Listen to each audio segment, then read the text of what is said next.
The billionaire returned early. His black maid whispered, "Hide." What he saw froze him.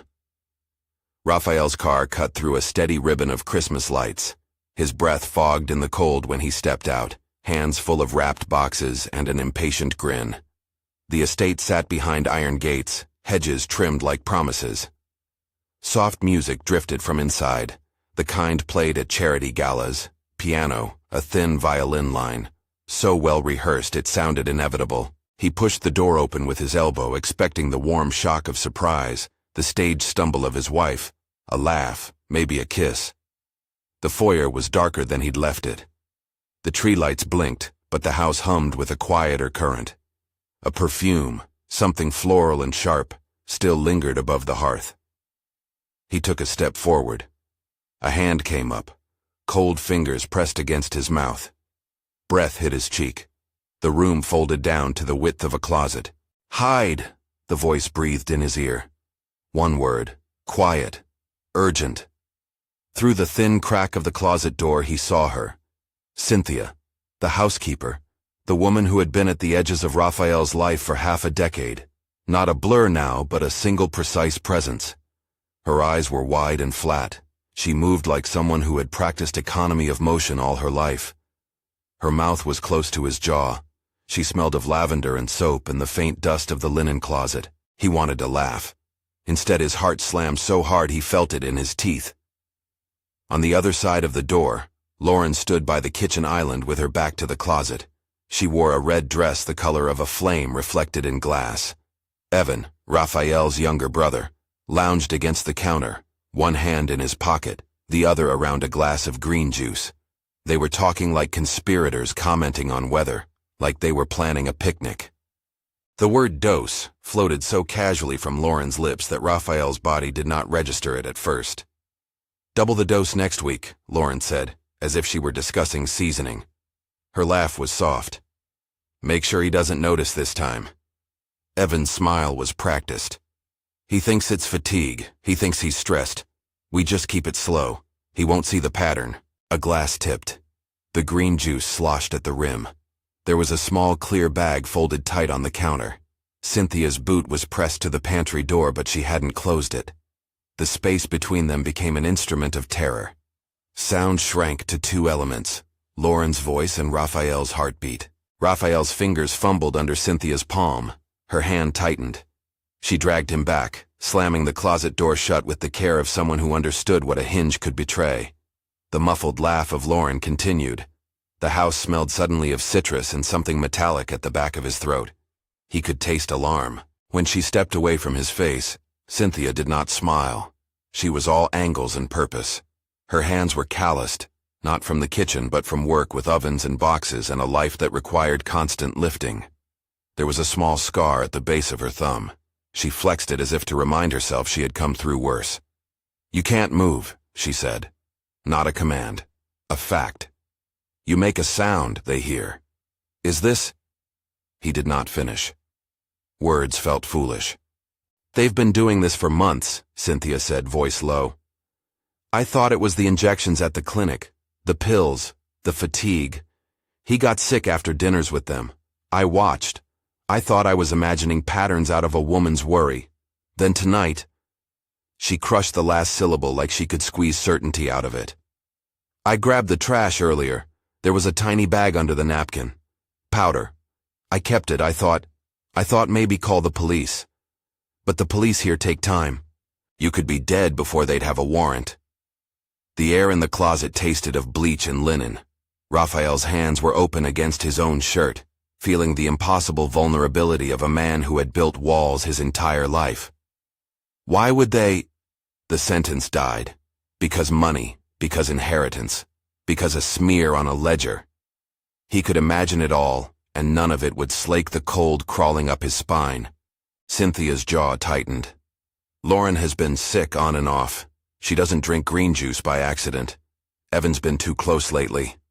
She looked at him, then away, steadying as if steadying the room. "You have to leave. Now." Her words were sharp but not hurried. Practical. There was a map in her hands, not written but understood. Hide. Leave. Be small. He moved when she said. She guided him out by the back door that led to the servants' wing, fingers pressing into the small of his back like she could shove him forward through fate. A cat scattered from beneath the porch, and the night swallowed the sound. Outside, the cold bit. Cynthia wrapped a scarf around his throat with quick fingers that smelled of starch and lemon. They moved by the shadowed hedge, past the gardener's shed, across gravel that spoke underfoot. In the distance, the estate's main lights burned. At any moment, Lauren could notice his absence. At any moment, a house phone could ring and someone could say a name, and all of this would flare into daylight. She pulled his wrist to the side gate where the service entrance lay. "You drive," she said. "Go the long way. I'll make sure no one follows." He felt the absurdity of the instruction. No one followed a billionaire. Except tonight they had. "Where will you go?" he asked. The question was half accusation, half pleading. "Pastor James's," she said. "Tell them, Kayla. They can test. They can keep you hidden." Pastor James. The man who ran the small church across town, a place Raphael had paid to sponsor a dinner twice a year. He had seen the pastor at magazine shoots, steady hands folded beneath a cashmere scarf. Raphael had never stepped inside the sanctuary for more than a photo op. Now it was a promise. Cynthia wiped her palms on her apron as if she could erase fingerprints. She reached into her pocket, shook out something small and soft. A crumpled note. A fragment. She had kept the bag. Tiny plastic, folded and hidden within a tissue. That tissue now lay in Raphael's palm. It was heavier than he thought a scrap of plastic could be. "Kayla will know what to do," Cynthia said. "She has a lab at the community clinic. She owes the church a favor. We'll get proof." "Proof of what?" His voice tasted strange. He had the note. He had the image of the green glass. He had the echo of Lauren's voice. "Proof that they tried to kill you," Cynthia said. "Proof doesn't let people say you're paranoid." They moved to the car. The driver's side door was locked. Raphael fumbled with the keys. The night air made him lightheaded. Cynthia watched him with the focus of someone balancing two fragile things at once. His safety, and her own position in a house where she was overheard but not heard. "Your phone," she said finally. "Take it," but she did not finish. Her hands were already working. Her movements were not dramatic. She was not a thief. She was a guardian. He had a flash of gratitude and shame so sharp he could taste iron. She reached for his wrist, felt the watch, the weight of familiar devices that made his life trackable. He didn't understand, until it was almost too late that everything about him could be followed. His steps, his heartbeat, a faint trail in maps and logins. She palmed his phone as if it were a fragile bird. She did not smash it. She folded it into a paper napkin, then into her apron pocket. When he protested, she nodded. "You'll need them later," she said. "But not tonight." They drove in silence. Raphael sat in the back as if to avoid the world that had almost ended him. The city passed in a blur of wreaths and storefronts, of people moving with small domestic dramas that suddenly felt too intimate. He watched a woman in a coat lift a child's mitten to the car window. A man held a child's hand, a small argument about candy. Ordinary scenes that had once been background to his life now fell on him like proof that the world kept running while his private universe teetered. At the scrapyard, Cynthia knew the wheels of industry never slept. She parked among hulks of metal like animal carcasses. The yard smelled of oil and rain and something old. He watched Cynthia move with a purpose he had never seen in her before. She climbed onto a stack of tires, dove behind a stack of crushed cars, and when she reappeared, she held only his watch. Not a ritual then. A decision. He watched as she jammed it into a rusted compactor, a massive machine meant to flatten, to erase. The thing groaned to life with a sound like old bones. She did not shout. She did not explain. Her hand steadied on the lever without theatrics. The watch slid. It was a small clink among so many sounds, but to Raphael it sounded like an explosion that stripped his comfort down to nothing. The device flattened into a shape he did not recognize anymore. "That should make them look somewhere else for a while," she said. Her voice had an edge of humor that did not reach her eyes. He understood she had engineered a brief bit of misdirection, not by knowledge of electronics, but by knowing ordinary assumptions. Follow a device, find a signal. She was not a technician. She was a woman who had learned to read how the other half survives. He thought of the compound nature of power. His money had bought him silence for years. That silence had been costly not just to him, but to those who served him.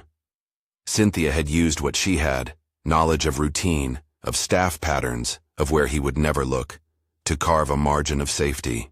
He owed her everything, and he had trouble saying it. They drove to the church with headlights that threw long, pale fingers through the trees.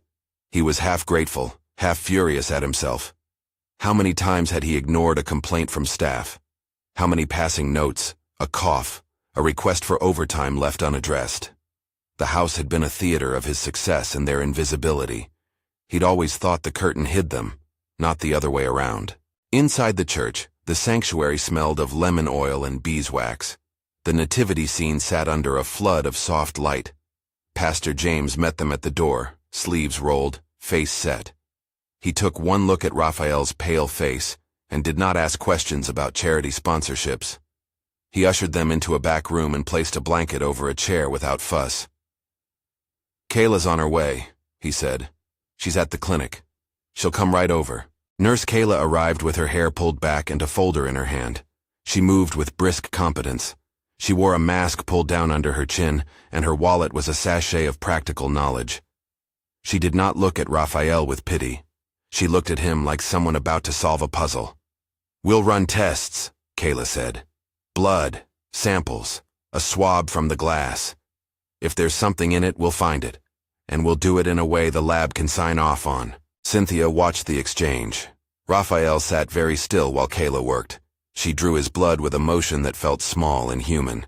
The needle prick barely registered. She placed vials in a small padded carrier, sealed them with tape that had the church's initials on it. Every move was a claim against the possibility that someone would later say it had been tampered with. "We need a chain," Kayla explained without malice. "A record. Someone present at the collection, signed forms, a secure handover to the lab." Her words were practical. They were legal. They were a firewall between a desperate story and an actionable case. While Kayla prepared forms, Cynthia finally let herself breathe. She sat on a folding chair, hands folded, and told a story in fits. "My brother," she started. She did not need an invitation. He worked nights, fell asleep sometimes at the wheel 'cause of the hours. One night someone simply didn't check their mirrors. He didn't come home. She chewed the inside of her cheek. It wasn't a hit and run. It was a cost-benefit problem. Paperwork says accident. Someone paid a fine. No one looked at their life. They said it was unavoidable. Her voice thinned. That was 10 years ago. I learned then that some people keep lists. Some people pretend small things won't hurt, but the lists are there. She rubbed her palms together. There was no self-pity in it. Just a ledger of things noticed.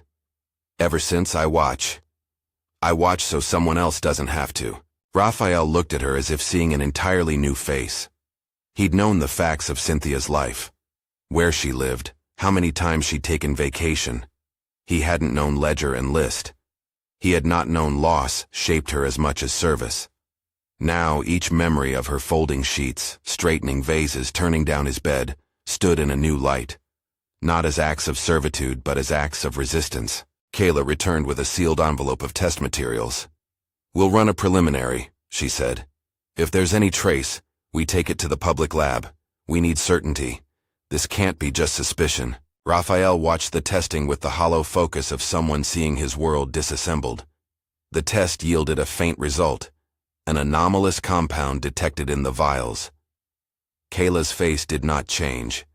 She slid the sample into a secure box, wrote the chain of custody on a form, and signed it. Her pen moved with the authority of someone used to being believed. "This matches the powder you had?" Raphael asked, his voice small. Kayla nodded. "There are similarities. Not a label, not a diagnosis, but it's enough to ask hard questions. Not enough to arrest, enough to get a warrant with the right evidence. If we can find video of someone treating the drink, we can make a case." Video. The word made Raphael swallow. There was a backup drive in his office that recorded movement in the study. He'd set it up for security. It was a measure against robbers and press, never against betrayal. But cameras did not care for intent. If they had captured Lauren at the counter, that could be the hinge. "We need the recording from his office," Kayla said. "If it shows anyone putting something in his drink, that's the proof." She spoke as if assembling a machine. Sample goes in, then video, then a chain to authority. "And we need it without setting off alerts.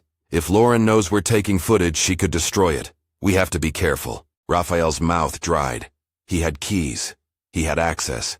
He also had the staff who moved through his house like cogs. He had habits he could not see. He needed a plan, and he did not trust his own imagination to the work. He needed Cynthia. He wanted Pastor James and Kayla, and the quiet credibility they offered. Cynthia placed her hand on his arm. "I can get it," she said. "I know the shift rotations. I know when the cameras are rechecked. I know where the backup is kept. It's behind the picture in the study. I can get you in and out." It should have been a simple sentence. It landed like a gauntlet. He would be asking the woman whose job was to keep things tidy to risk everything for him. She was already refusing the idea that she was doing more than her duty. "You don't have to," Raphael began. "I do," she said. "You save me from a house that forgets me when people come for dinner. You save the people who work there. If the house is a machine that grinds quietly, someone has to throw a wrench in it." Pastor James folded his hands. "We'll do it carefully," he said. "We involve someone from outside. No theatrics. Kayla will verify anything we find. We contact the authorities at the right time. We don't go rogue." Raphael found himself nodding.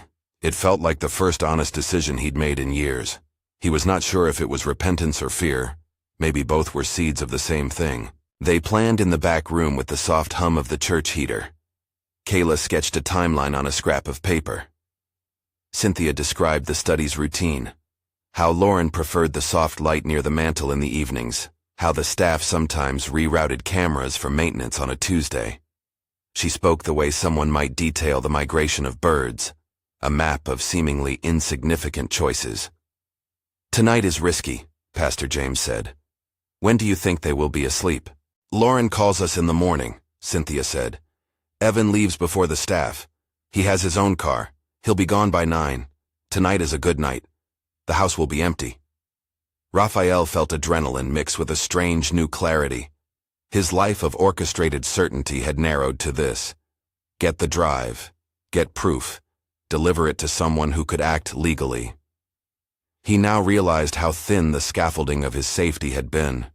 "You'll need a distraction," Kayla said, practical as ever. "Someone to be at the front of the house to keep security busy." Pastor James smiled with a plan. "I can bring a team under the pretense of a late-night donation pickup," he said. "We can have 2 cars at the front. Staff check the registry while Cynthia and Raphael go to the study." Cynthia looked at Raphael then, not with pity, but with directness. "If anything goes wrong, run," she said. "They will watch your body until they are sure." "You could be arrested," Pastor James said softly. "Or worse." "I know," Cynthia replied. "But I can't pretend I didn't see it." They arranged the details. Pastor James would call in a group to the driveway, creating an arrival that would draw the long-view eyes of the household. 2 volunteers from the church would pose as donors. Kayla would remain on call at the clinic, ready to accept samples and to testify about chain of custody. A trusted contact at the public lab, someone Pastor James had helped years ago, had agreed to prioritize any hand-delivered evidence that came from the church and a known nurse.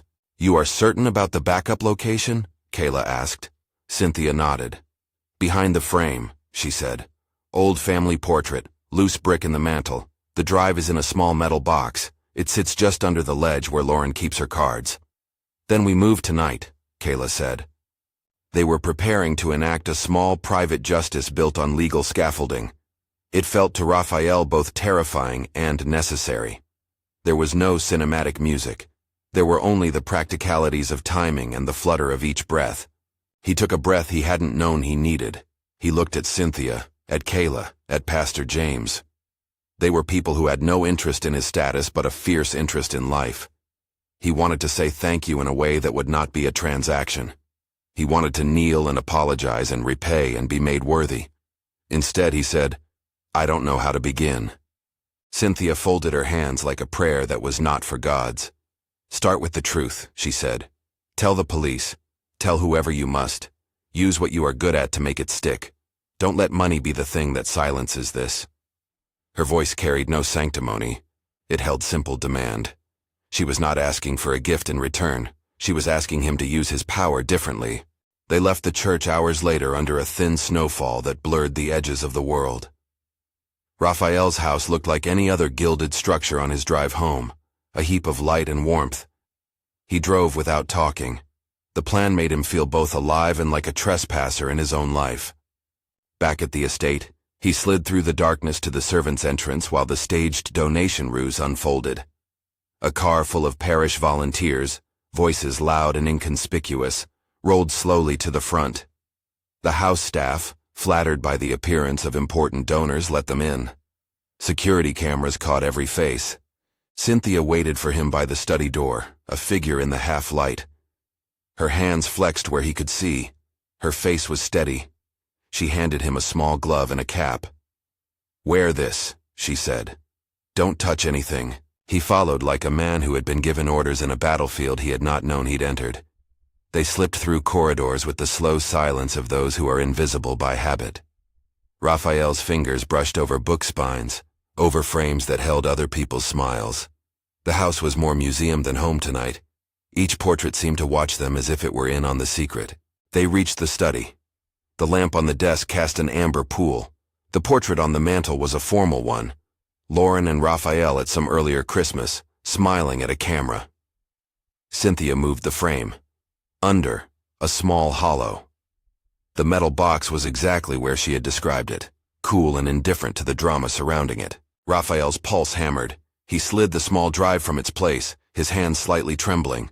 He didn't realize he had been holding his breath until a small cough escaped him and Cynthia's head snapped toward the door. Downstairs, laughter, footsteps. A cup clinked, the sound of guests being ushered through rooms on a tour. Cynthia's gaze was the line of a blade. "Do you have it?" she whispered. "Yes," he answered. "Good. Kayla will be waiting at the clinic. Give it straight to her. Don't open it. Don't look at anything on it here. If you touch this, it won't be admissible." Raphael felt like a thief of his own life. He slipped the drive into his jacket and felt the weight of it like an accusation.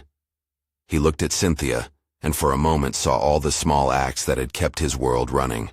The folded shirts, the turned-down bed, the way she smoothed corners into rectangles. Her life had been one of service, not spectacle. Now, by an odd miracle, hers was the kind of attention that could save him. They slipped back the same way, past rooms with candles and the hum of conversation that ignored them. At the gate, Pastor James's volunteers made their exit with the genteel politeness of those who take their presence seriously, and paid little attention to the fact they'd been the finest of diversions. Raphael drove to the clinic and handed the drive to Kayla. She took it with hands that trembled barely, like someone entrusted with a small fragile animal. She placed it in a Faraday bag, an innocuous term to the layperson, but a seal against the kind of remote interference that could delete or wipe evidence. She sealed it with a strip of adhesive and wrote the time and her name on the label. Kayla's movements were small and exact. They were the movements of a woman who had spent her life ensuring that accidents did not remain accidents. "Keep your phone on," Kayla said. "Don't talk about this over text. We'll move it to a public lab with a signed transfer. We don't go to the press. We don't go to social media. We go to law enforcement with a clear, clean trail." Raphael wanted to exhale. He wanted to call his lawyer, to shout out the outrage of the conspiracy. He wanted to feel vindicated. Instead, he drove home feeling the thinness of the house around him. The study held a portrait that now looked different. The mantel seemed like a mouth. When he arrived home the second time, the lights in the windows were still burning. He did not go inside. He sat in his car and felt like a man waiting for a verdict. His phone buzzed twice with a charity RSVP and a notification that an article had been scheduled for next week's holiday feature. He thought of Cynthia doing the dishes that night, of the long hours and vigilant watching. He imagined her in the small apartment she rented 2 metro stops away, a place with a plant on the windowsill and a chipped mug she kept for herself. He wanted to know more about her life, but knew he had to start with immediate things: protection, proof, and an accountability that would stick. He drove to a motel 2 blocks away, then walked the rest of the way back to the church to wait. The snow had stopped and the air tasted metallic. He sat in the back of the chapel and listened to the silence between hymns. Pastor James went over the plan with a steady voice. Kayla called a lab contact, and when she hung up, she told them to expect a secure courier in the morning. The only person missing from their little conspiracy was an authority figure who could take the evidence and do something public with it. "We must do this right," Kayla said. "If they get wind we're moving, they might destroy everything. If they know it's law, they'll lawyer up." Raphael felt the old arrogance of his life flaring up for a moment. He could call the press, he could buy a headline, he could put Lauren in the very spotlight she loved and watch the house crumble. But he also realized that spectacle could undo the chain of hard evidence they've just built. He leaned into Kayla's professionalism, like a drowning man clutches a rope. Outside, cabs came and went. Lights from the city bled in. Raphael sat with his hands folded and waited. The night had made everything spare and necessary. He had been made small in a way he could not buy himself out of. In that smallness, there was a clarity. He had to set his life to rights, and the first thing he owed was a true accounting of what had been done and who had ordered it. At dawn, a car came to take him back to the estate under the guise of a business emergency. Kayla rode with him. The air in the vehicle was a nervous wire. As they arrived, the house looked as if nothing had happened. Same wreath, same gleam. A staff member opened the door to let them in, smiling at the early morning energy of a house preparing for the day. They passed through the rooms with the quiet movements of people who knew how to avoid attention. Raphael felt more exposed than he had in years. When he reached the study and placed the drive in Kayla's hands, she slipped into a code of procedure that cleared the air the way a broom clears dust. She sealed the drive into evidence with careful ink and signatures. That small act felt like a christening of truth. "Now we wait," Kayla said. "Tomorrow the lab will call. If there's a match, we'll present it to the federal office. They'll advise on arrest and timing." Raphael wanted to ask what would happen to Lauren and Evan in that timing. Would they be taken while guests clapped at a gala? Would they be quietly detained in the quiet hum of a courthouse? The mechanics of justice felt less important than the certainty that it could act at all. Cynthia lingered at the threshold of the study, shoulders back, hands folded. Raphael stepped toward her. Words gathered in him, heavy with apology. He had no right to demand more than to use his voice now. "Thank you," he said. The phrase felt small. He wanted to find a way to give her something that did not reduce the moment into a transaction. She looked at him, and for a moment something like relief crossed her face. "Don't thank me for doing what's right," she said. "Thank the people who will stand with it." He nodded. He wanted to promise change. He wanted to promise that he would no longer be a man who accepted rumors as comfortable facts. But promises meant nothing without action, and he had to prove it by what he did next. They left the house together with the strange intimacy of two people who had just saved a life. Outside, the morning had the thin light of a city trying to look awake. Raphael watched Cynthia stride ahead, and in the back of his mind, he catalogued things differently now. The way her hair caught the sun, the small stoop of her shoulders when she was tired, the calluses at the edge of her palm. He also catalogued his own failures. The times he had dismissed a complaint, the times he'd brushed off a staff member's worry as noise. Those minor refusals had formed the rough architecture that allowed this attempt on his life. It was not merely the violence of a conspiracy, it was the rot of neglect and the arrogance of assumed immunity. They had evidence. They had a plan. They had the fragile alliance of people who could not be bought by a press release and had little interest in social climbing. It felt like the right shape for what needed to come. But Raphael also felt the house like a memory with its corners sharpened. He knew there were rooms he had never opened. He knew there were secrets that were small and fatal. The drive in Kayla's bag was one hinge. There could be others. As they walked to separate cars, Cynthia stopped and turned. "One thing," she said. "When it's over, don't make this my story." "What do you mean?" he asked. "Don't let this be a token on your shelf," she said quietly. Don't put my picture beside the headline and move on. Let it change how you live your life. Protect people who can't buy lawyers the way you can. Clean up the things you know are wrong. He felt the truth of it settle in him like a stone. She wasn't asking for money or for a title. She wanted what everyone wants, to be seen as a person, not a prop. "I will," he said. She did not smile. She nodded once and then stepped away, her figure already absorbed by the morning. They had done the right thing so far, secured the sample, preserved the chain, retrieved the drive without detection. But the most dangerous part remained, the revelation. Evidence could change lives. It could also make enemies. The phone calls to be made, the files to be signed, the sudden reorientation of loyalty in a house where people were paid to nod and smile. That was the next stage. As Raphael drove away from the church, the weight of the night's labors pressed at him. He thought of Lauren's laugh at the counter, the way Evan's hand had toyed with the glass, as casual as a man stirring sugar. The thought of them laughing now at a party made his stomach go cold. The moral arc of this life demanded more than a private apology. It demanded that power be used as a shield, not a sword. He had arranged for a federal contact to be on call. He would not be the one to announce the arrest. That would be for authorities, for proper procedure. But he also knew that evidence only worked if it was indisputable and well-timed. That meant waiting in the most fragile place, between the law and spectacle, between justice and revenge. He parked his car in the shadow of the estate and watched the house like a thing that could betray him again. The study window glowed warmly. The mantel portrait now looked at him like someone who had been complicit without knowing it. Inside, somewhere between the rooms that knew his name and the kitchen that had nearly been his murderer's stage, a motion detector blinked like a small warning light. He watched until it did not blink anymore, and then walked away. There was a lot left to do. There would be a night when they had to show the footage in public. There would be a moment when his wife would look at him and see not a husband, but a defendant in a story she had helped write. There would be the practicalities of ensuring Cynthia's safety, of relocating her if necessary, of offering more than words without making her a billboard for his redemption. He thought of the church's heater, of Kayla's precise hands, of Pastor James's steady face. He thought of the motel room where he'd waited out the night, and the way the dawn had felt like an ultimatum. The geometry of his life had shifted.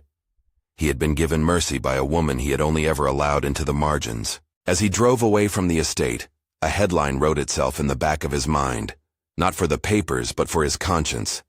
Accountability is harder than it looks. He had been saved by someone who didn't need his gratitude, but who deserved his action. He folded that into his plans as they drove toward the clinic to hand the drive over to the courier, Pastor James's contact who would take it to the lab. The courier's van was unremarkable, white, with a small logo of a local shipping company. The driver took the drive without spectacles, secured it, and rode away. Now, the waiting. Kayla's messages would come. The lab would call. A federal agent would listen and decide. They had to be careful. The wrong move could dissolve months of work into claims and lawyers. They had not, however, anticipated one small thing. A cigarette butt left in the service path, a neighbor who liked the late-night glow of televisions, a camera angle that had been disregarded. Small things. The kind of details one overlooks in the architecture of power because they do not seem to matter. Inside the estate, life resumed like a staged play. Presents were opened, servants moved like a well-practiced machine, and Lauren sat at the head of the breakfast table with a napkin tucked like a crown. Her smile looked fuller than the night before. Evan's laugh bounced off the walls with a note of victory. Outside the windows, snowfall rhymed on hedges. The house seemed to hold its breath. Cynthia, for her part, went back to work. She folded linens with her hands that had just held someone's very life in their care. There was no show of triumph on her face.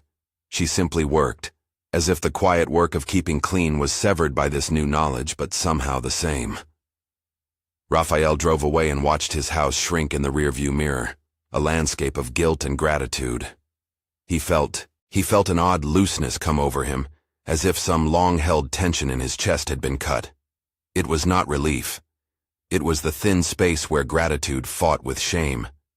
He watched the estate recede in his rearview and thought of all the small refusals that had let this night be possible. If this hooked you, subscribe. There are more stories like this. Kayla called before noon. Her voice was steady and small, like someone delivering a verdict rather than a verdict itself. The lab confirmed a match, she said. It's definitive enough to present to a federal prosecutor.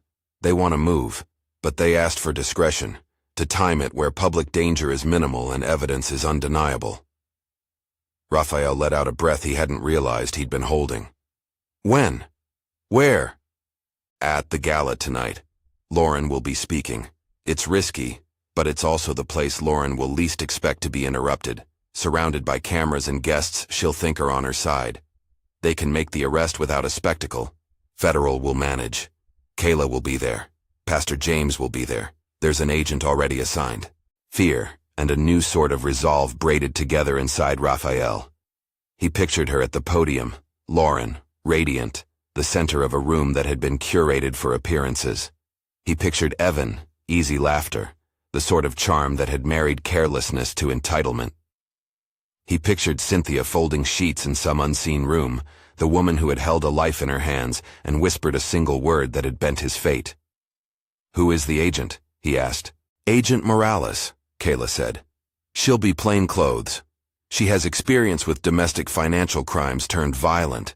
She asked for your cooperation and for the scene to be left untouched until she was ready. They spent the afternoon in a thin haze of preparation. Kayla's hands moved with quiet certainty. Copies signed, a courier confirmed, a secure line open to the lab, Pastor James coordinated seating, and an innocuous role for the church volunteers at the front of the hall. Raphael insisted Cynthia be there too, hidden if she preferred, visible if she wanted to speak. But Kayla and Pastor James argued gently that her presence might be necessary for the moment when truth surfaced. Cynthia had agreed with a firmness that surprised Raphael. If I'm to see them answer for what they did, she said, then I will take my place in the room. There was another complication, a shadow they could not ignore. Captain Miles, the man who had been placed in charge of the household security 2 years earlier, had been visible and obliging since the attempt. He had smiled at Raphael in corridors, had offered minor reports about a camera check and an alarm line. Pastor James's volunteers had noticed him taking an interest in the list of tonight's guests. Kayla had a quiet line of suspicion about him. Small things the nursing trade teaches you to notice, micro-expressions that don't match the rest of the face, a readiness to step forward where others hesitated. Raphael found Miles in the courtyard just before dusk. The captain's breath steamed in the fading light. He was broad and precise in his gestures, the kind of man who looked like authority in a suit. Raphael forced himself to be calm. "Captain," he said, "thank you for staying late." Miles inclined his head. "Of course, sir. We have guests expected. We ran the perimeter." Raphael watched Miles's eyes flick to where the volunteers were setting a drop-off table. "If anything looks off, tell me. I want tonight to be perfect." Miles's smile did not reach his eyes. Understood. There was a subtleness to Miles that Raphael could not name. He left with a politeness like a mask slipping into place. Later, when Kayla and Pastor James briefed him, Kayla sent a small, discreet message to the federal agent. "Check the captain." Morales listened, made notes, and promised to run background checks on anyone who might be connected financially to Lauren and Evan. It was a small bell of comfort that there were eyes beyond theirs. Night fell with the thick hush of a city holding its breath. The gala hall was all chandeliers and curated warmth. Guests in winter coats shed public civility for cocktail chatter. A string quartet played a reel of familiar holiday pieces. Lights blinked so prettily they almost seemed to apologize for the secret beneath them. Lauren took the podium with practiced ease. Her speech thread through gratitude and the kind of language designed to be quoted in papers, phrases about serving the city and giving back. A mirror polished smooth against questions. She laughed lightly at the right points. Evan moved through the room like a conversation stopper designed to charm wherever he went. They were both, Raphael thought, compelled by a complacent kind of cleverness, believing the stage protected them. Raphael sat at a long table near the front. Pastor James sat beside him, small comfort. Kayla was in the aisle, her eyes on the doors. Agent Morales, unremarkable in an understated dress, sat at a table to the side, her hands folded like patience incarnate. When Lauren moved into the central anecdote, the one where she described a recent donation that had changed everything, the room inhaled. Cameras in excitable angles leaned forward. Raphael stood. He walked to the edge of the dais and for a moment considered turning the microphone to Lauren, letting her finish. But Morales' hand on his shoulder was a quiet command. He turned toward the crowd, toward the well-beloved face of the woman who had almost murdered him, and spoke. "I need to speak," he said. It was not a performance. His voice was steady, stripped of the patina his world usually provided. Cameras swung. Conversation snagged. Lauren's smile faltered. "In private, this woman at my table is a dedicated leader," Raphael said, gestures small and deliberate. "In private, someone tried to kill me." He let the words float, and the sound of them landed with the absurdity of a dropped glass. Lauren's face went through an exact series of human recalculations. The frown first, then the anger, then the immediate practiced charm that had once saved so many awkward dinners. "Raphael," she began. Agent Morales rose, an authority that did not need the echo of a badge. "Please step down from the podium, Ms. Justin," she said. Her voice was not loud. It was unambiguous. Two men in suits moved from the back of the room, federal officers present for the operation, and the air around them seemed to thicken. Kayla stood and said, "We have lab verification linking a compound found in Mr. Justin's blood to a substance seized from Ms. Justin's residence." She did not dwell on the method. The language was carefully legal. Facts, evidentiary chain, confirmed lab. She slid an envelope across the table to the agent. Morales nodded and then did something practiced, the sort of motion a photographer sees as graceful and a criminal sees as the closing of a trap. She asked the hall to remain seated and quiet. For a moment there was a strange hush like the pause between an exhale and the next breath. Lauren looked at Raphael as if betrayed by the very air. Then Evan rose, face thinning into something else. "This is absurd," he said. "You can't—" "Ms. Justin," Morales said, "you're under arrest for attempt and conspiracy. You have the right to remain silent." The room fractured, gasps, the chitter of forks, the collective noise of people learning a whole new fact about someone they thought they understood. Cameras leaned in. Someone's phone began to record. Evan moved, a step, a lunge, and two officers were already there to intercept him. He tried to wedge himself through a cluster of guests, and the hall filled with the small, betrayed sounds of people backing away from a spectacle they did not wish to witness, but could not ignore. Lauren's hand flew to her throat. The napkin she had tucked as a dramatic gesture fell to the floor, like a small, ridiculous flag. She looked at people who had admired her, and saw in their faces now the sprint of gossip. She looked at Raphael, as if the fact of his survival were a personal affront. Someone shouted. A woman in the balcony covered her mouth. Cameras focused on Lauren's face as she was guided, unsteady, toward a waiting set of plain clothes. The officers read her rights. The sound of cuff hinge was not cinematic. It was banal. A small metallic punctuation to a story that would unfold in the hours and days to come. Through it all, Cynthia stood at the edge of the crowd, hands folded at her waist. She had chosen to come dressed in something plain and dignified, with her hair pulled back. When the agents passed her, one of them paused and nodded in a way that conveyed a small gratitude, actions you do not need to speak about. Later, outside under the bright, unforgiving light of police vans and press, Agent Morales placed a gentle hand on Raphael's arm. "We have more work to do," she said. "There will be interviews. We'll need you to be available for a statement. For now, you did the right thing." They had done the right thing. Legal, careful, professional. The arrests were not theatrical revenge.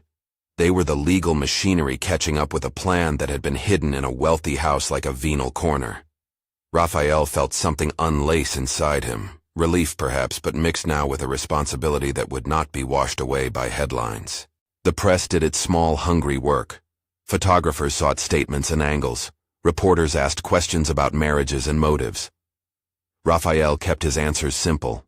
Facts, gratitude to those who had helped, assurance that the law would be allowed to do as it was meant to do. Cynthia stood to the side, quiet as she had always been. He moved to her through the press, past hands and recording lights, and took her hand. It was a small gesture in public but enormous between them. He felt the roughness of her palm, calluses of work, not of labor, but of life.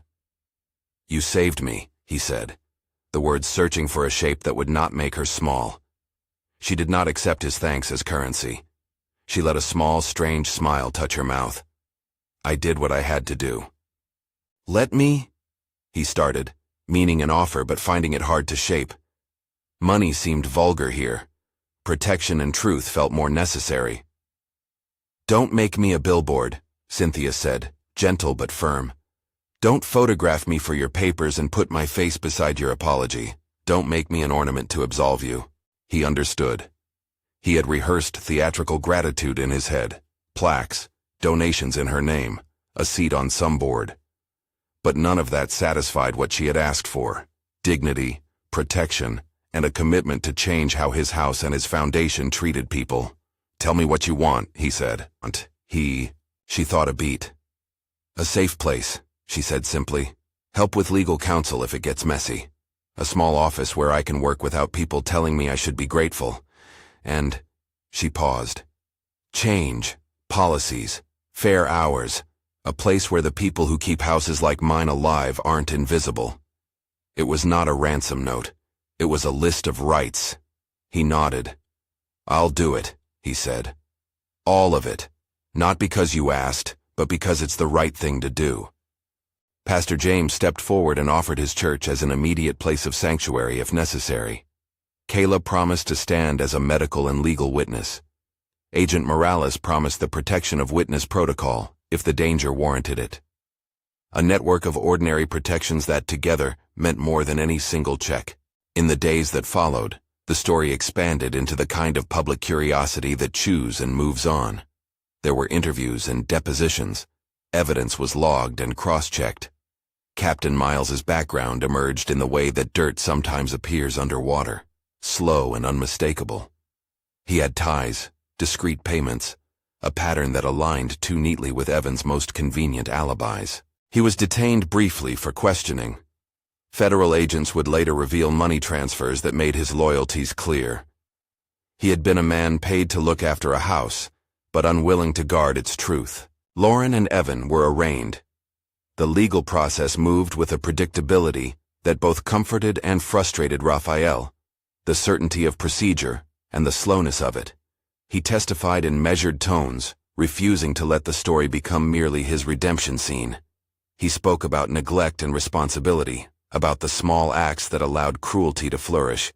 He spoke about Cynthia, not as a prop, but as a person who had saved him. Cynthia found herself at the center of attention she had never wanted.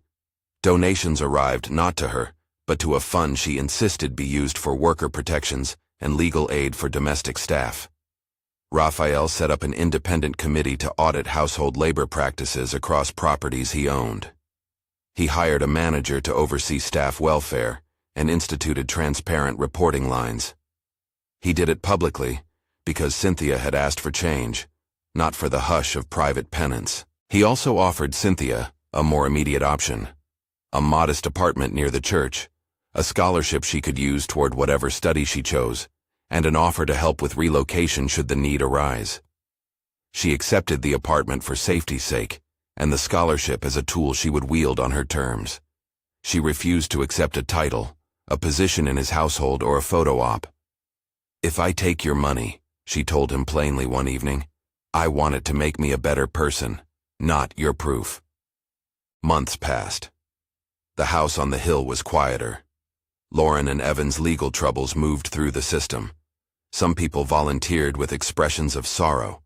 Others retreated into a kind of stunned silence that money had not been able to buy away. Raphael learned to listen to staff in a way he had not before. Notes about longer hours, about the junk food at staff meetings, about a mechanic worries no one had filed. He read memos he had previously skimmed. He began to set limits on dinners that stretched late, to insist on contracts that protected workers if a job ended, to fund legal clinics for domestic employees. It was not a grand conversion. It was the slow, necessary work of changing systems. Cynthia took part in the small committee Raphael's foundation funded to ensure domestic workers had access to legal advice. She used some of her scholarship hours to study labor rights management and small business administration. She sat in classes and read documents with the same close attention she'd once given to folding a sheet. She did not seek spotlight interviews. When a magazine photographer asked for her portrait, she declined delicately. She would be present where it mattered, but not the face pasted across someone else's redemption. There were quieter victories. A neighbor returned a wallet taken in a petty theft. A staff member received back wages quietly and without fuss. Those small recompenses mattered more to her than any headline. Pastor James kept his church dinner schedule steady, always a seat for Cynthia near the front as a matter of courtesy, not ceremony. Raphael's life found a new axis. He sat at meetings where his name carried weight and pushed for policy changes that would protect workers and properties far beyond his own.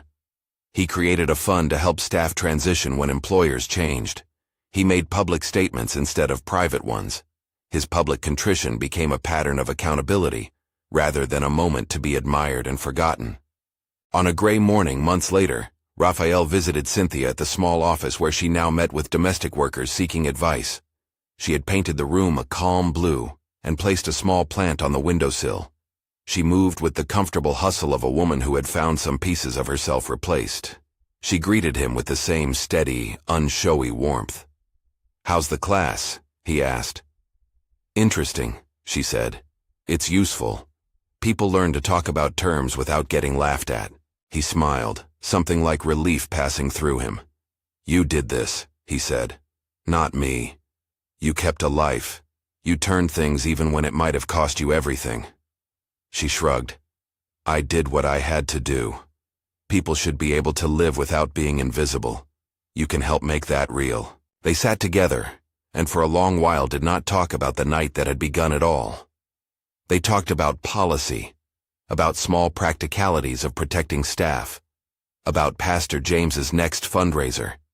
It was the kind of ordinary conversation that had once been reserved for people who lived in a normal world. It felt revolutionary to them both. Raphael walked out into the late light with a weight that was no longer all shame. It was responsibility, chosen and carried. He thought of all the ways houses keep secrets, of the thinness of an image built for public appetite. He wanted to keep the promise that Cynthia had asked for, not a photo and a plaque, but safety and truth and institutional change. The city rolled on. Christmas lights came and went in windows across the neighborhood. The story of his household made headlines for a week, then became a case file for some, a life lesson for others, and a cautionary tale for a few. For Raphael and Cynthia, and the small circle that had risked themselves to turn a violent secret into an accountable record, the work continued in quieter ways. One evening, after a community meeting where Raphael had spoken briefly about worker protections, he stood in the back while Pastor James led a small prayer. Cynthia came up beside him unconsciously, and together they watched a room of people who would now have a small measure of protection that had been absent before. He turned to her. "You asked one thing," he said, "that I change." She inclined her head. "You've done more than can be seen by a headline," she said. "Keep going." Raphael took her hand, not to buy her consent, but to anchor himself to the person who had steadied him on a night that might have been his last. He had been saved by someone he had barely noticed. Now he would spend the rest of his life ensuring he noticed differently. When the night settled and the church emptied, Raphael walked outside with a final small gratitude. He looked up at the sky, at the thin scatter of stars over the city, and thought of the fragile, ordinary courage that had rerouted his fate. Who would you trust if everything felt wrong? If this story moved you, like and share. Tell us in the comments who in your life you're grateful for.